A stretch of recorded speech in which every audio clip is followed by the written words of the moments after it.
Buat tahlil 7 hari, 40 hari, 100 hari. Hari ini sampah. Saya terbaca di sosial media, buat tahlil 7 hari, 40 hari, 100 hari, sampah.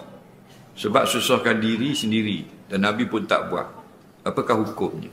Bila berlaku kematian, dia sama dengan kehidupan. Okey, bila lahir seorang anak, dipanggil bila hidup seorang manusia. Dia ada hukum. Ada yang wajib, ada yang harus, ada yang sunat, ada yang makruh, ada yang haram kita lakukan. Betul tak? Kalau lahir seorang anak. Begitu juga bila berlakunya kematian.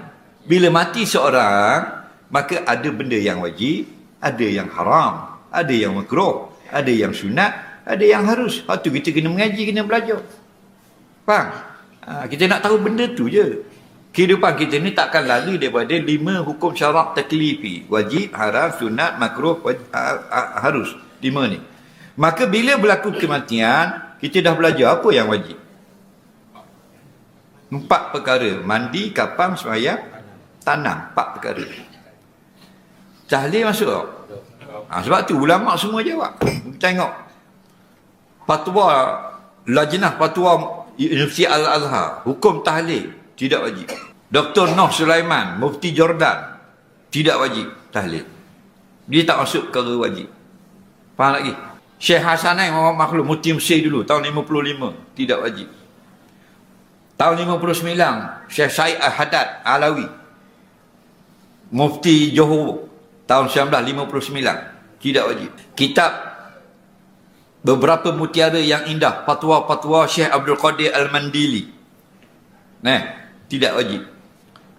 Dalam Bahrul Syarah, Bahrul Mazi, Syarah Turmizi, Syekh Idris Al-Marbawi. Nampak? Orang Perak tak? Tidak wajib. Okey, sesal lagi. Jadi tahlil tu wajib ke tak? Tidak. Tidak wajib. Bubuk tu dulu. Tidak wajib. Okey. Apa lagi yang tidak wajib? Kita yang tanam, okey, kita ambil tanam lah. Bila dah tanam, tanam tu wajib tak? Wajib. Lepas tanam, apa lagi wajib? Tak wajib. Talqin, tidak wajib. Doa, tidak wajib. Istighfar, tidak wajib lakukan. Nampak lagi?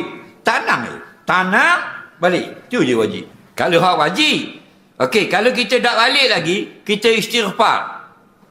Apa hukumnya? Sunat. Faham lagi? Sunat. Sebab apa sunat? Nabi suruh. Nabi kata lepas mu tanam, istaghfiru di akhikum. Jangan balik. Baca mohon ampun untuk mayat ini.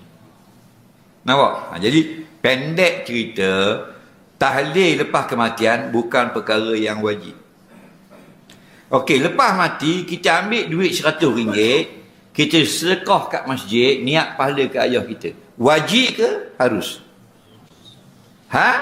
Harus, betul.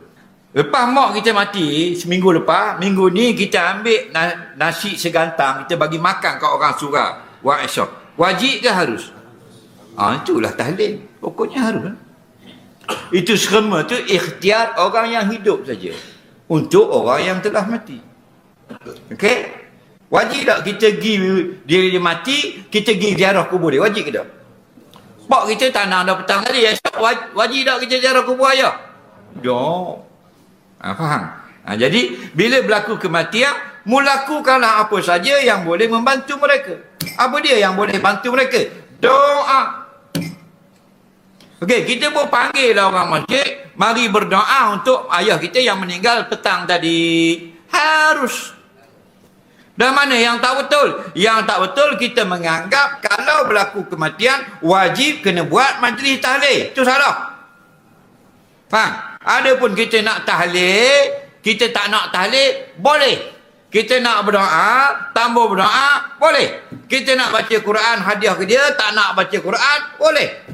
Buatlah apa saja. Saya tak tahlil, saya sedekah, harus. Saya tidak sedekah, saya baca Quran untuk ayah, harus. Saya tidak baca Quran, saya pergi ke atas tika, pergi ke masjid, harus. Saya tak atas tika, saya nak wakaf tanah untuk ayah, harus belaka.